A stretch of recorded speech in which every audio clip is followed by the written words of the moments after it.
नमस्कार साथीहरु, आज हामी घरमै बसेर आफैले आफ्नै मोबाइल अथवा कम्प्युटरबाट ड्राइभिङ लाइसेन्सको फर्म अनलाइनमा कसरी भर्ने भन्ने कुरा हेर्दैछौं। कृपया भिडियोलाई राम्रोसँग हेर्नुहोला। सबैभन्दा सुरुमा आफ्नो मोबाइल अथवा कम्प्युटरमा भएको कुनै पनि एउटा ब्राउजर खोल्ने।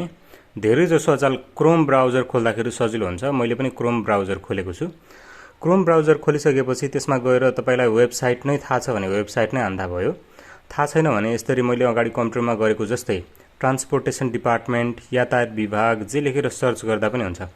लेखेर सर्च गर्ने अनि अगाडि स्क्रिनमा देखिए जस्तै यातायात व्यवस्था विभाग भनेर लेखिएको वेबसाइट आउँछ सबैभन्दा सुरुमा।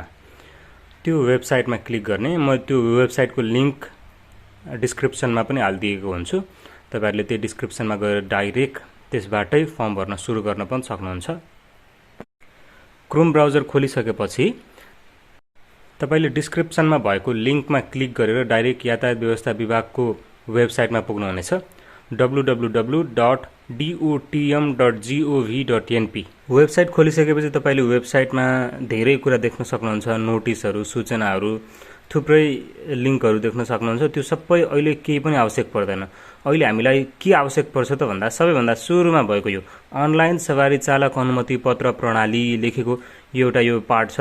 यति नै हामीलाई आवश्यक पर्ने। तपाईले त्यो माथिको ट्याबमा क्लिक गरिसकेपछि एउटा अर्को पेज खुल्छ, एप्लिकेन्ट लगइन पेज भनेर। त्यो एप्लिकेन्ट लगइन पेजमा तपाईले देख्न सक्नुहुन्छ माथि युजर नेम र तल पासवर्ड लेखिएको हुन्छ। पहिलो पल्ट अनलाइन फर्म भर्न खोज्दै छौं भने हामीसँग युजर नेम र पासवर्ड हुँदैन। त्यसैले हामीले तलपट्टि भएको यो साइन अप भनेर लेखिएकोमा क्लिक गर्नुपर्छ। साइन अप गरिसकेपछि हामी अर्को पेजमा पुग्छौं जसमा लेखिएको छ एप्लिकेन्ट रजिस्ट्रेसन भनेर। त्यसमा अगाडि देखिएको जस्तै तपाईले आफ्नो सबै विवरणहरु आफ्नो भरिसकेपछि तपाईले साइन अपमा क्लिक गर्नुपर्छ।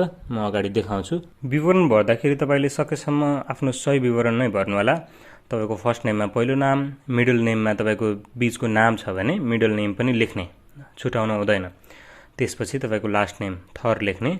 तपाईको जन्ममिति त एकदमै सही लेख्नै पर्छ किनभने त्यो पछि एडिट गर्न मिल्दैन फर्म भर्ने प्रक्रियामा। त्यसपछि तपाईको मोबाइल नम्बर जुन तपाईसँग भइरहन्छ ताकि त्यसमा ओटीपी कोडहरु आउँदाखेरि तपाईले इनपुट गर्नलाई तपाईले त्यहाँ राख्नलाई सजिलो होस् अनि पासवर्ड नबिर्सने गरी राख्ने। त्यस्तैगरी त्यसपछि आउँछ सेक्युरिटी क्वेशन। मैले यहाँ चाहिँ what is the name of your first school राख्दै छु। मैले त्यसमा राख्दाखेरि चाहिँ मैले मेरो स्कुलको नामको अगाडिको मात्रै राख्छु। जस्तो मेरो स्कुलको नाम चाहिँ नेपाल विकास स्कुल छ भने मैले नेपाल मात्रै राख्छु।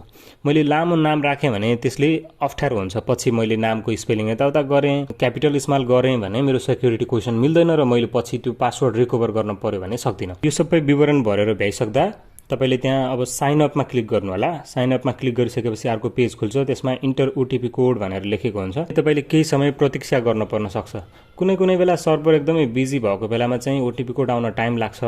नत्र धेरै मान्छेले फर्म नभर्ने बेलामा तपाईले यो फर्म कम्प्लिट गर्नुभयो भने सर्भर बिजी नभएको बेलामा तपाईको मोबाइलमा उतिबेलै ओटीपी कोड आउँछ र तपाईलाई सजिलो पनि हुन्छ। मैले ओटीपी कोड रिक्वेस्ट गर्ने। अब मलाई ओटीपी कोड आइसकेपछि म यसमा ओटीपी कोड राखेर तपाईलाई भिडियोमा देखाउने छु। 2000 years later मैले अघि राखेको मोबाइल नम्बरमा मेरो कोड आयो र मैले त्यो कोडलाई कन्फर्म गर्दै छु। त्यो कोड कन्फर्म गर्दाबित्तिकै अब अर्को पेज खुल्छ। त्यो पेजमा चाहिँ लेखेको हुन्छ welcome to online driving licence system, your user name is dot keep it safe for future login भनेर लेखेको छ। यो चाहिँ तपाईले सुरक्षित राख्नै पर्ने हुन्छ। अघि हामीले साइन अप गर्नुभन्दा अगाडि भरेको विवरणहरु अब हामीले सबैभन्दा सुरुमा पर्सनल डिटेलमा क्लिक गर्नुपर्छ। पर्सनल डिटेलमा क्लिक गरेर हाम्रो व्यक्तिगत विवरणहरु भर्नुपर्छ। साइन अप गर्ने बेलामा राखेको विवरणहरु चाहिँ त्यसमा अटोमेटिक सिस्टमले आफै लिएर आउँछ। जन्ममिति चाहिँ यसमा परिवर्तन गर्न मिल्दैन। त्यसकारण तपाईले अगाडि नै सही जन्ममिति हालेकै हुनुपर्छ। अब यसमा नाम तपाईले इंग्लिशमा त अघि लेखिसक्नुभयो। यसमा चाहिँ नेपालीमा पनि नाम लेख्ने, देवनागरी लिपिमा पनि नाम लेख्ने भनेर भनेको छ। अब देवनागरी लिपिमा नाम लेख्नलाई चाहिँ के गर्ने भने अर्को ट्याब खोल्ने। ब्राउजरमा अर्को ट्याब खोलेर नेपाली युनिकोड भनेर सर्च गर्ने। तपाईले जुन प्रयोग गर्दा पनि हुन्छ। मैले चाहिँ यो चलाउने गरेको छु त्यही भएर यो नै आयो। मलाई यो सजिलो पनि लाग्छ। त्यहाँ तपाईले रोमनाइज्डमा आफ्नो नाम, आफ्नो थर अथवा आफुलाई के विवरण नेपालीमा चाहिन्छ त्यो लेख्नुभयो भने तलपट्टि युनिकोडमा आउँछ।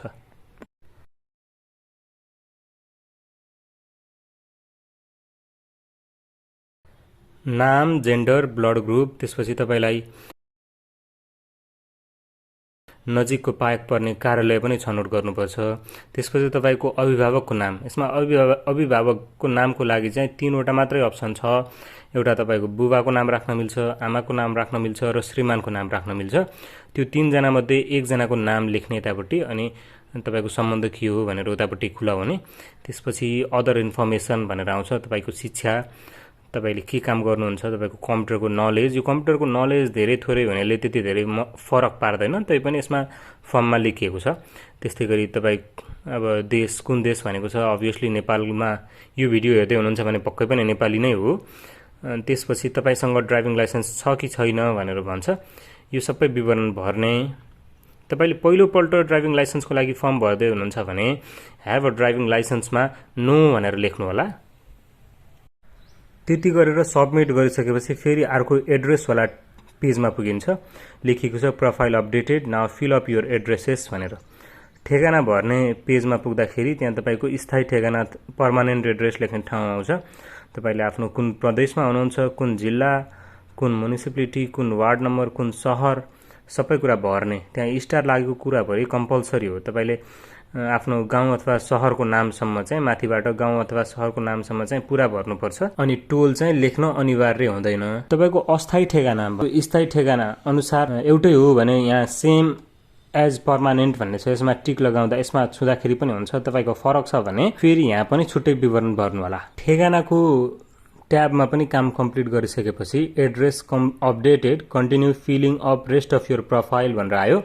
त्यसमा चाहिँ तपाईको अब नागरिकताको आधारभूत विवरणहरू भर्नुपर्ने हुन्छ। त्यसमा नागरिकता नम्बर, नागरिकताको प्रकार, कुन जिल्लाबाट जारी भएको हो र कहिले जारी भएको हो भनेर भर्न पर्यो। त्यसपछि तपाईको नागरिकताको अगाडि पछाडिको दुईवटै भाग राख्नु पर्यो।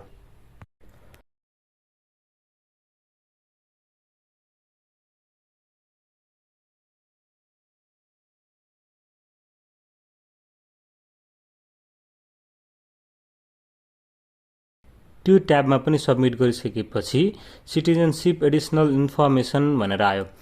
एड्रेस अन सिटिजनशिप, नागरिकतामा भएको ठेगाना। तपाईको नागरिकता यो प्रदेश कायम भइसकेपछि बनेको हो भने त्यसमा प्रादेशिक ठेगाना होला।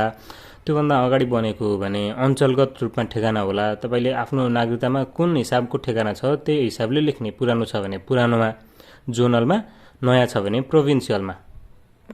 मैले यसरी विवरण भरिसकेँ। अब म यो पेजमा पनि गएर सबमिट गर्छु।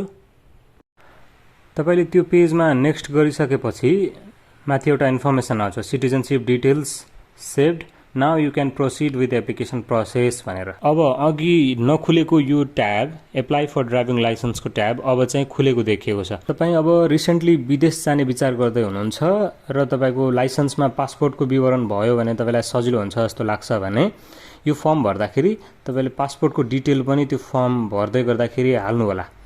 र पासपोर्ट छैन र विदेश जाने कुनै प्लान पनि छैन भने त्यो पासपोर्टको विवरण इग्नोर गर्दा हुन्छ। पासपोर्टको विवरण आवश्यक भए भर्ने।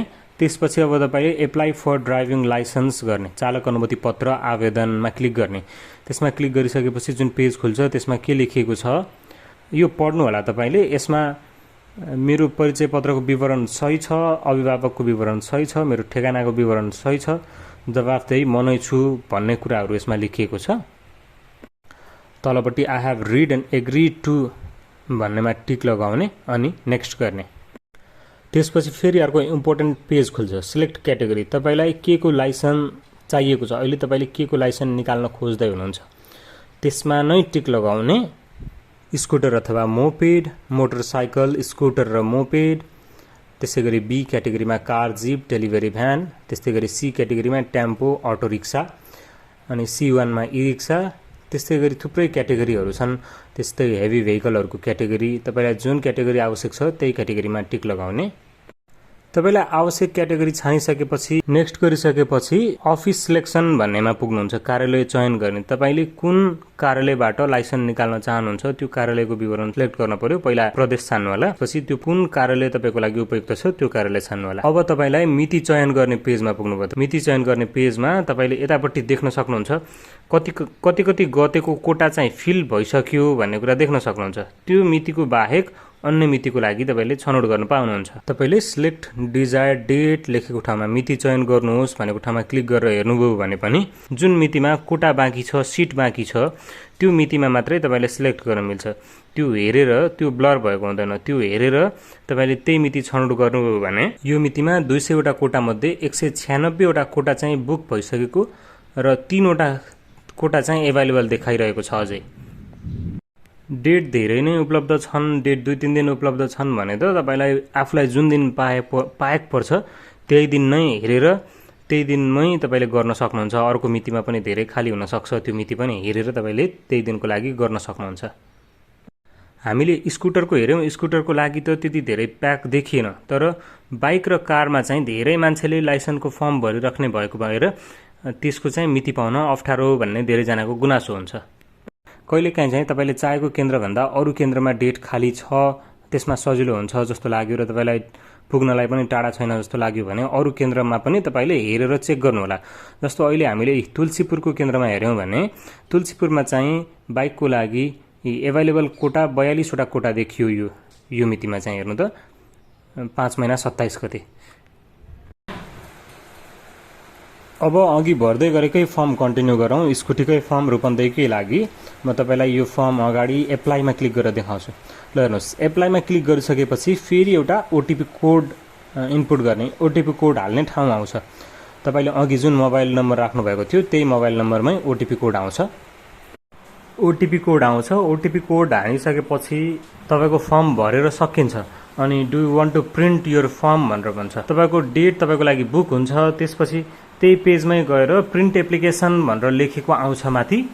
त्यो प्रिन्ट एप्लिकेसन भनेर लेखेको आएको ठाउँमा तपाईले क्लिक गर्नुभयो भने त्यो एप्लिकेसन पीडीएफमा प्रिन्ट गर्न मिल्छ। त्यो एप्लिकेसन तपाईले पीडीएफमा प्रिन्ट गरेर आफूसँग सफ्ट कपी राख्ने, अरू सबै आवश्यक कागजहरुसँग त्यसको पनि फोटोकपी लिएर जाने। धेरै जनालाई लाइसेन्सको फर्म भर्दा हुने समस्या चाहिँ डेट नै पाइएन भन्ने समस्या हुन्छ।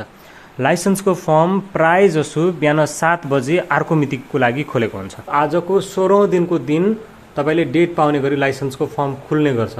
यदि अरू दिनको प्याक छ, 15 दिनभन्दा अगाडिको प्याक छ भने, छुट्टी पर्दैन, कुनै सार्वजनिक बिदा छैन भने तपाईले आज फर्म भर्नलाई बिहान 7 बजेबाट ट्राई गर्नु होला। कहिलेकाहीँ सर्भर एकदमै बिजी भएर तपाईलाई फर्म भर्न सम्भव नहुन सक्छ। तपाईले 2 देखि 3 दिन यसरी ट्राई गर्नुभयो भने, यो 7 बजेको काम 2 देखि 3 दिन गर्नुभयो भने र ट्राई गरेर पनि सक्नु भएन भने कमेन्ट सेक्सनमा हामीलाई सम्पर्क गर्नु होला। हामी केही सहयोग गर्ने प्रयास गर्नेछौँ। भिडियो राम्रो लाग्यो भने लाइक गर्नु होला। तपाईको कोही साथीले लाइसेन्सको फर्म भर्दै हुनुहुन्छ भने उहाँलाई यो भिडियो शेयर गर्नु होला र च्यानल सब्स्क्राइब गर्न नबिर्सनु होला। 2000 years later. धन्यवाद।